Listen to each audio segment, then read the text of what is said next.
So you win the first champs with your dynasty team. Yep. And then it all went south. Huh? And then it all went south. It all went south. What was it that went south? Was it more of, because I do remember. I remember seeing it from an outsider's perspective, and just knowing I'm like holy shit, we got to beat that team. Yeah. One of the things that I give attribute to when it comes to like our success is that we were creating all this content and making us popular, while at the same time being an underdog. Yeah, that's what I think a lot of people don't understand is like, obviously you guys are the clear favorites for almost every tournament now. But back then, you guys were the actual underdog for 2 years, and I think that was a really cool story and a cool dynamic that helped us grow our scene in general. So, all right, so let's go into that specific point in time. Let's talk about UMG Chicago, all right, because that was the first tournament in Black Ops 2. The shove happened there. We had, I think at the time, Matt had a girlfriend that was working for UMG, and was she in charge of the brackets, or was she was like their like obviously Jeff owned it, and he was kind of like the overseer, but she at the time was like the if admin? I gave her a tag, it would be like general manager kind of, just of like the tournament director sort of. But yeah, so this was our first event with Crim. We had just won Frag Cup 4, the big online 25K thing by Machinima. Yeah. You have that trophy still? I do. It's in North Carolina though. Yeah. It's a dope trophy. I've never had one like right? it. It's got grenades in it? Little gold grenades. Yeah. Damn it. Yeah. I don't know who designed it. They went all in. Yeah. Fwiz did. Or he'll take credit for it. Yeah. Right. So we won that. We're going to Chicago, and Chicago was probably a month and a half into the game. And we get to Chicago, things are great, we're feeling great. And then first day, the PlayStations weren't, or the Xbox 360s weren't updated. So we're playing on pre-patch game.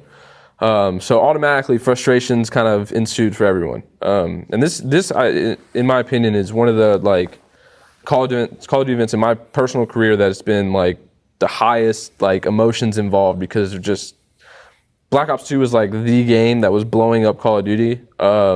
And we wanted to win. But anyway, the game was pre-patch. The tournament format was kind of weird. And then, we went through pools, went through the bracket. We ended up playing what would later be known as Impact in winter bracket semifinals. We beat them, and then, we lose to them. We go to losers. You guys play them in winter finals, you win. And then we beat someone and beat them, and then we get matched up with you guys in grand finals. And at the time, we were assuming that the bracket structure, because this is how it was a continuation series instead of the reset to 2 best of 5, which is standard today. It was continuation for who won the best series, or who won the first series would take that map count, continue it into best of 11, first of 6 wins. Yeah, I'm already confused. Yes, it's a lot of technicality. We win the first one. I think it was 3-1 or something. And then there was like a big pause, a break between the grand final sets. And then that's when Matt's current girlfriend lets us know that it's a reset. It's not the continuation. And we kind of, in our heads, like we're getting pissed, like, oh, this rigged, right? Rigged, like, yeah. It's his girlfriend helping him out. And so we go into the second best of 5, already frustrated, whatever. We end up going game 5. It was at Express S&D. And we lost. And Big Timer went off that map. And he was using we called it a pre-patch foul. It was like the select fire, made it full auto. It was like godlike, had no recoil. And yeah, so we were automatically pissed. There was a lot of shit that was going on that just, had us angry to begin with. But and then they won. Obviously, they celebrated. That's in their right. And then NADE obviously got a little too animated for my liking. He walks across, crosses the still board. Doing the DX, fuck you.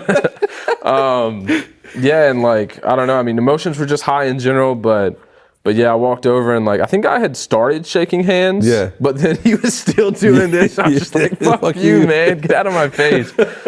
Oh man, that was funny. And yeah, that started a lot. I remember as soon as that happened, Jason Lake, who we were on Complexity at the time, but it was actually Jason Bass called me up and was just like, fuck, what are we gonna do? This is a bad look.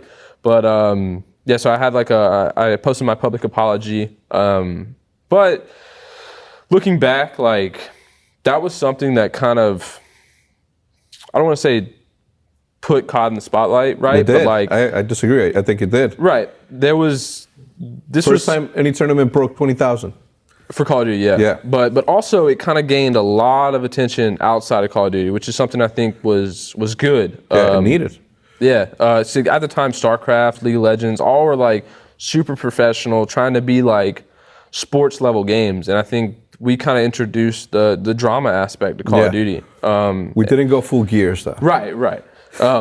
You can't go full Gears. That's a different world. But we introduced the drama aspect and kind of showed light on all the personality that we had in Call of Duty. It was just kind of like this growing game, this growing community with a fuck ton of personality. So many different players, just with brands, like young brands, obviously, but like a lot of different views on things. And I think, they say any PR is good PR, but sometimes. Well, you know what I mean. Like in that aspect where you're looking at a scene in general, it definitely put a big spotlight on our game, and I think it ended up helping. Obviously, I don't want to take any credit away from Nade, but like it helped him blow up, right? Yeah. Like he became the good, like the good guy, the super America's favorite gamer, right? Yeah, like Golden Boy coined him, right? Who got pushed by this douchebag villain guy.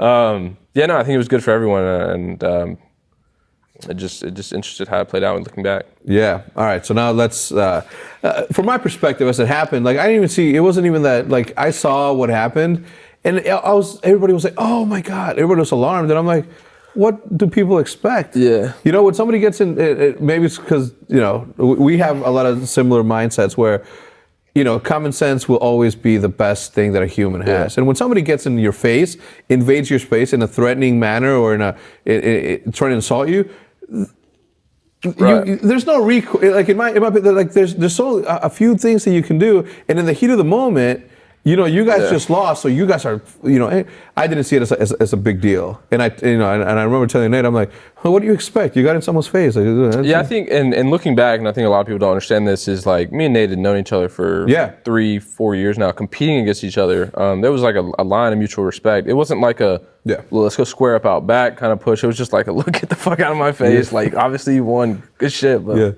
fuck, you're annoying. Oh man.